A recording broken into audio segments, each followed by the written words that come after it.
আমি চীনা নই, আমি ভারতীয়, এই কথাটাই কি অপরাধ ছিল?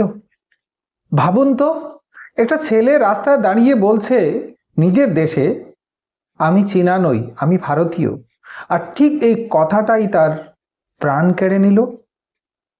তাহলে প্রশ্ন জাগে, এই দেশ কি সত্যি সবার, নাকি কিছু মানুষের জন্য ভারত আর কিছু মানুষের জন্য শুধু সন্দেহ? আজ আমি কথা বলবো ত্রিপুরার এক তরুণের বাস্তবিক ঘটনা নিয়ে, যে পড়তে গিয়েছিল, স্বপ্ন নিয়ে গিয়েছিল, কিন্তু ফিরে এলো তার লাশ। ছেলেটা কে ছিল? তার নাম অ্যাঞ্জেল চাকমা। বয়স মাত্র 24 বছর। ত্রিপুরার পাহাড়ি এলাকা থেকে উঠে আসা এক সাধারণ ছাত্র। সে কোনো অপরাধী ছিল না, সে কোনো দাঙ্গাবাজও ছিল না। সে ছিল একজন ছাত্র। সে দেরাদুনে পড়াশোনা করছিল নিজের ভবিষ্যৎ গড়তে। কারণ ত্রিপুরা থেকে অনেক ছাত্রই পড়তে দেরাদুনে যায়, ভারতবর্ষের বিভিন্ন জায়গাতে যায়।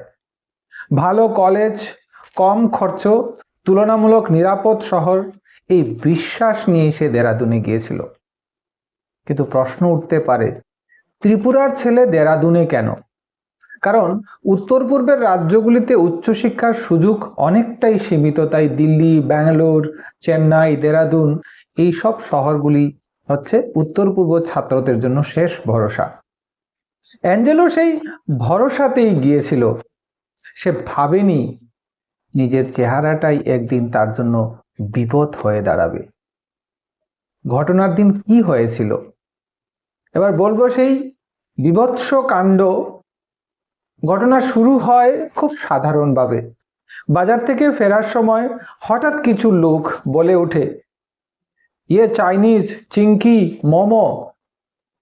এই শব্দগুলি শুনতে অনেকের কাছে মজা লাগতে পারে, কিন্তু যাকে বলা হয় তার কাছে একটা অপমান। অপমানকে গোছানোর জন্য অ্যাঞ্জেলো চুপ থাকেনি। সে বলেছিল, আমি চীনা নই, আমি ভারতীয়। এই প্রতিবাদটি তাদের রাগিয়ে দেয়। এরপর যা হয়, গালিগালাজ, ধাক্কাধাক্কি, মারধর, লোহার জিনিস দিয়ে তার মাথায় আঘাত, রাস্তায় পড়ে যায়, রক্তাক্ত হয় তার শরীর। একটা তরুণ এভাবে লুটিয়ে পড়ে। অ্যাঞ্জেলকে হাসপাতালে নেওয়া হয়। সেক্ষেত্রে দেরি হয়েছিল, সঙ্গে সঙ্গে তাকে আইসিইউতে নেওয়া হয়। 17 দিন পর তার মৃত্যু হয়। এই 17 দিন সে তিলে তিলে মৃত্যুর সঙ্গে লড়াই করেছে। এই 17 দিন সে শুধু একটাই প্রশ্নের উত্তর খুঁজছিল, আমি ভারতীয় বলাটা কি ভুল ছিল? শেষ পর্যন্ত সে আর পারেনি, মৃত্যু জিতে যায়। একটা ভুল বোঝাবুঝি নয়, এটা দুর্ঘটনা নয়, এটা ছিল ঘৃণার ফল। পুলিশ গ্রেফতার করেছে কয়েকজনকে। মামলায় হত্যা ধারা পুলিশ গ্রেফতার করেছে কয়েকজনকে, মামলায় হত্যার ধারাও যোগ হয়েছে। কিন্তু প্রশ্ন এখানেই শেষ নয়। আজ যারা ধরা পড়েছে, কাল অন্য শহরে আরেক অ্যাঞ্জেল। আইন কাজ করবে সেটাই আশা, কিন্তু মানসিকতা বদলাবে কে? আজ একটু নিজের দিকে তাকাই। আপনি কি কখনো কাউকে বলেছেন চিংকি, কাউকে বলেছেন নেপালি, কাউকে বলেছেন চাইনিজ? ভেবেছেন এটা মজা? মজার শেষ কোথায়? দেরাদুনের রাস্তায়? ভারতের উত্তর পূর্ব কি বিদেশ? ওরা কি কম ভারতীয়? চেহারা আলাদা হলেই কি পরিচয় বদলে যায়? আমাদের বুঝতে হবে, ভারতবর্ষ হচ্ছে বিবিধের মাঝে মিলন মহান। এখানে রয়েছে জাতিগত বৈচিত্র্য, এখানে রয়েছে ভৌগোলিক বৈচিত্র্য, এখানে রয়েছে ভাষাগত বৈচিত্র্য, এখানে রয়েছে মানুষের চেহারাগত বৈচিত্র্য, এখানে রয়েছে মানুষের ধর্মগত বৈচিত্র্য। অ্যাঞ্জেল চাকমা শুধু একটি নাম নয়, সে একটা প্রশ্ন। এই দেশ কি সত্যিই সবার? প্রশ্ন জাগে। নাকি কিছু মুখের জন্য দরজা বন্ধ? যদি আজ আমরা চুপ থাকি, আগামীকাল অন্য কারোর জন্য ভিডিও করতে হবে, পোস্ট বানাতে হবে, মোমবাতি জ্বালাতে হবে। উত্তর পূর্ব ভারত, যেখানে সুযোগ কম, সুবিধা কম, পাহাড়ি এলাকা, বৈচিত্র্য নিয়ে রয়েছে এই উত্তর পূর্ব ভারত। ভাবতে অবাক লাগে, ত্রিপুরার নামটা ভারতবর্ষের অনেক মানুষ জানে না। আগরতলা জানে তো ত্রিপুরা জানে না, ত্রিপুরা জানে তো আগরতলা জানে না।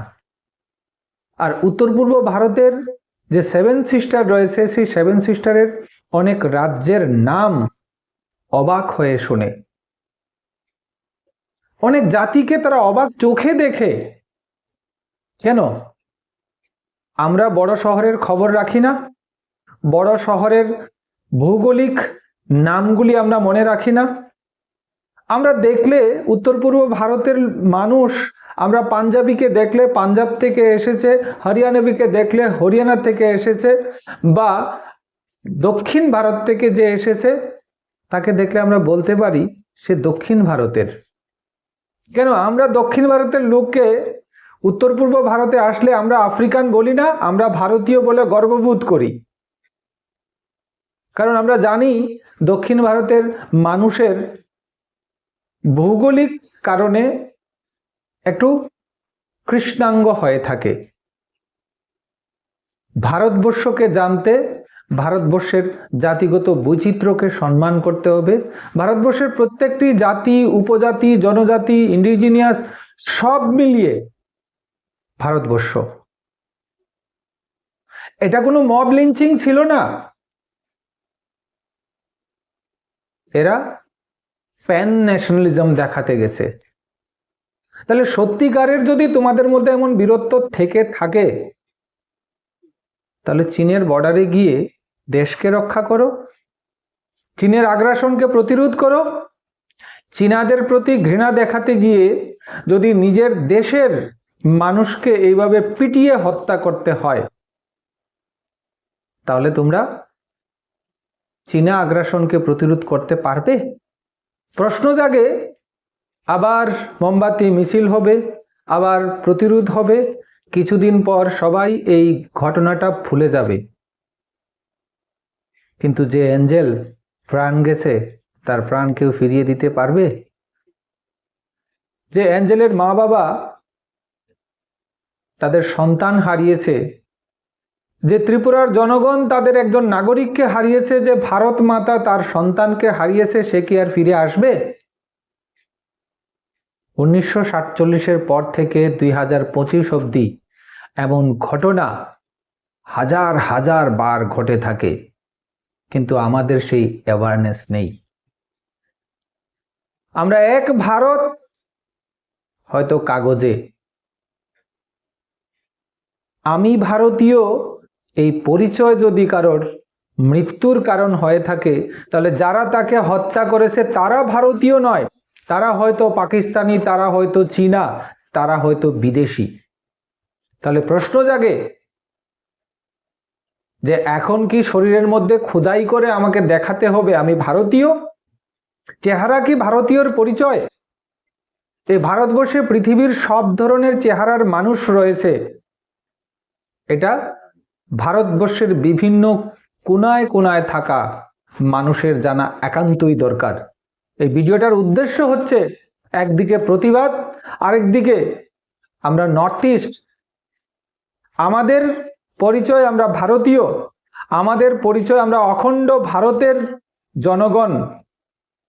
যে মহারাষ্ট্রের সে যেমন অধিকার ভোগ করে, ভারতবর্ষের সংবিধানের সবগুলি ধারা তার উপরে লাগু হয়, তেমনি মিজোরাম, মণিপুর, মেঘালয়, নাগাল্যান্ড, এমনকি ত্রিপুরার প্রত্যেক জনগণ একই ধরনের সাংবিধানিক অধিকার পেয়ে থাকে।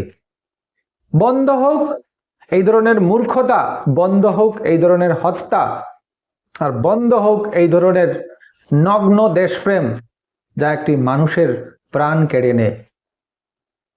ভিডিওটা শেয়ার করুন, কথাটা ছড়িয়ে দিন, কারণ ঘৃণার বিরুদ্ধে সবচেয়ে বড় অস্ত্র সচেতনতা। আমি ভারতীয় এই কথাটা যেন আর কখনো কারোর শেষ কথা না হয়। জয় হিন্দ, বন্দে মাতরম, জয় নর্থ ইস্ট।